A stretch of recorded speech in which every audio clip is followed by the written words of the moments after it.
Immigration has long been a contentious issue in the UK, with debates often centering around its economic impact. Critics argue that immigration drives down wages, increases unemployment, and strains public services.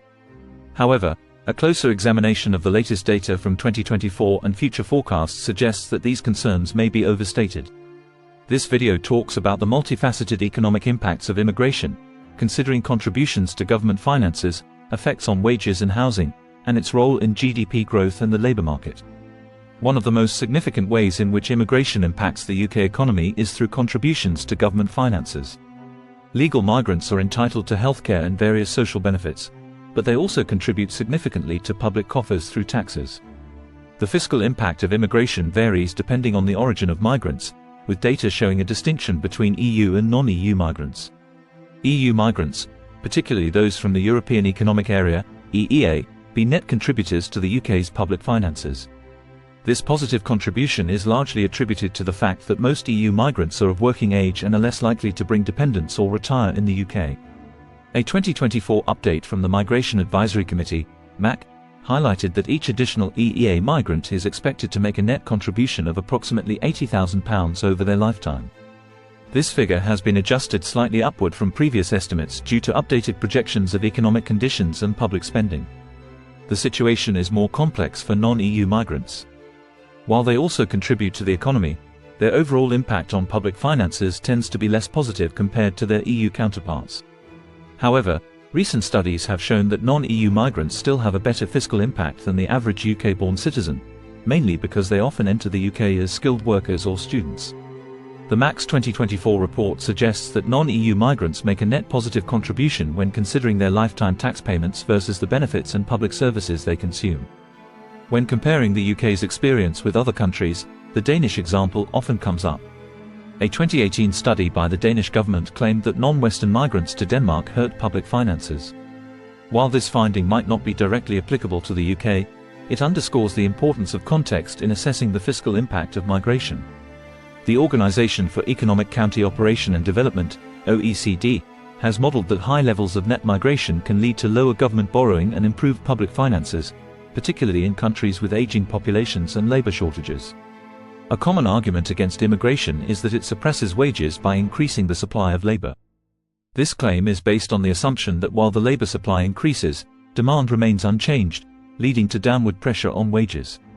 However, this view does not fully account for the complex dynamics of labour markets, where increased population can also stimulate demand for goods and services. The Bank of England's 2024 analysis on the effect of immigration on wages found that a 10% rise in migration levels is associated with a minimal 0.3% decline in wages across the workforce. This impact is so small that it is barely noticeable and suggests that fears of widespread wage suppression due to immigration are largely unfounded. For low-skilled workers, the effect is somewhat more pronounced. The Bank of England study suggests that for every 10% rise in migration, wages for low-skilled workers could fall by around 2%. This finding is consistent with other economic studies, which have also observed that immigration may have a modest negative impact on wages in sectors where competition for low-skilled jobs is high. However, it is important to note that the overall effect remains limited, and other factors, such as automation and shifts in the global economy, have a much more significant impact on wage levels. Interestingly, research has shown that the biggest negative effect of new immigration is often felt by existing migrants, rather than the native-born population. New arrivals can increase competition within the same ethnic or social groups, potentially leading to wage suppression for those who have already established themselves in the UK. This intra-group competition highlights the need for targeted policies to support integration and upward mobility for all workers. Another major area of concern related to immigration is its effect on housing prices and rents.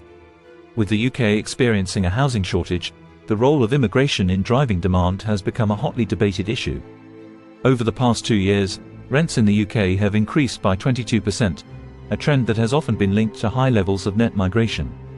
The demand for housing has outstripped supply in many parts of the country, leading to upward pressure on prices. However, it is important to understand the scale of this impact relative to other factors. In 2018, the Ministry of Housing, Communities and Local Government, MHCLG, utilised a model developed by the University of Reading to assess the impact of immigration on house prices. The model suggested that for every 1% rise in the number of households, house prices could increase by 2%. If applied to the 4.8 million increase in foreign-born households between 1991 and 2016, this model would attribute a 21% increase in house prices to immigration. However, this estimate is at the higher end of the spectrum. The Migration Observatory at the University of Oxford points to studies suggesting that the relationship is closer to a 1% increase in immigration leading to a 1% increase in house prices. Based on this more conservative model, if net migration is around 300,000, approximately 0.4% of the population, house price inflation could be around 0.4% higher than it would have been without this migration. While immigration does contribute to housing demand, it is overly simplistic to attribute rising house prices solely to migration. Other factors, such as limited housing supply, planning restrictions, interest rates, and broader economic conditions, play critical roles. The UK's ongoing housing crisis is a complex issue that requires multifaceted solutions, including increased housing construction and reforms to planning policies. Immigration has a direct impact on the UK's gross domestic product, GDP, by increasing the size of the economy. More people mean more workers, more consumers, and more overall economic activity.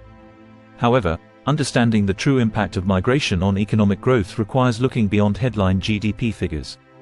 The UK's GDP growth has been relatively strong compared to other G7 countries over the past 14 years, partly due to the influx of immigrants who contribute to the workforce and consumer base. However, GDP growth per capita, which accounts for population increases, has been much lower. This discrepancy suggests that while the economy is growing, the benefits of that growth may not be evenly distributed among the population. Many people have experienced stagnant wages and rising living costs, which dampens the overall positive effects of economic expansion. One of the largest contributors to net migration in the UK is the influx of foreign students. In 2024, foreign students were responsible for a significant portion of the UK's service exports, contributing approximately £44 billion to the economy. They also account for around 20% of total university revenue. The presence of international students is a major positive factor in the UK's balance of payments, and their contributions help subsidise the education of domestic students.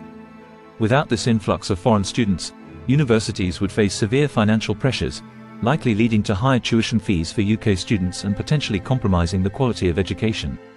The government's recent focus on maintaining the UK's attractiveness as a destination for international students reflects the importance of this demographic to the broader economy. The UK's National Health Service, NHS, is one of the most visible examples of how immigration intersects with public services. With nearly 7 million people on waiting lists, the NHS is under significant strain, and migration has been critical in filling many vacancies within the healthcare system. In 2024, 17.5% of NHS staff in England were of non-British nationality, up from 16.5% in 2022. This figure includes a significant number of EU nationals, who play a vital role in the functioning of the NHS.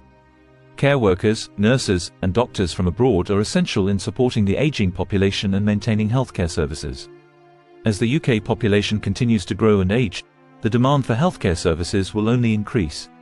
However, falling fertility rates suggest that the domestic supply of young workers may not be sufficient to meet this demand. This demographic shift will likely increase pressure on the government to encourage higher levels of migration to maintain a balanced and functioning workforce in the healthcare sector. While the contributions of immigrant healthcare workers are undeniable, public perception remains mixed. Concerns about overburdened services and cultural integration continue to shape the debate on immigration. Policymakers must address these concerns by ensuring that the benefits of migration are communicated effectively and that sufficient resources are allocated to support both public services and integration efforts. Another contentious issue is the impact of immigration on unemployment. Critics often claim that immigrants take jobs away from native-born workers, leading to higher unemployment rates. However, the data suggests that the relationship between immigration and unemployment is more complex. High levels of migration have coincided with falling unemployment rates in the UK. Migration is often a response to labour shortages in key sectors, such as healthcare, agriculture, and transportation. For example, the UK has faced significant shortages of lorry drivers, fruit pickers, care workers, teachers, and doctors in recent years. Immigrants have played a crucial role in filling these gaps, ensuring that essential services continue to function. If the UK were to experience a significant economic slowdown and a rise in unemployment, migration levels would likely decrease as fewer job opportunities become available. In this sense, migration acts as a flexible component of the labour market, adjusting to the economy's needs. This adaptability is beneficial in maintaining economic stability and ensuring that the labor market can respond to changing conditions. The economic impact of immigration on the UK is multifaceted and cannot be reduced to simple arguments about job competition or wage suppression.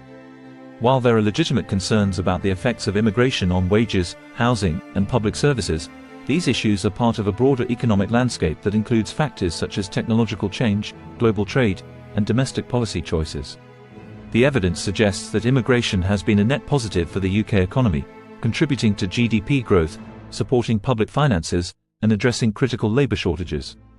However, the benefits of immigration are not always evenly distributed, and there are challenges related to integration, public perception, and the provision of public services.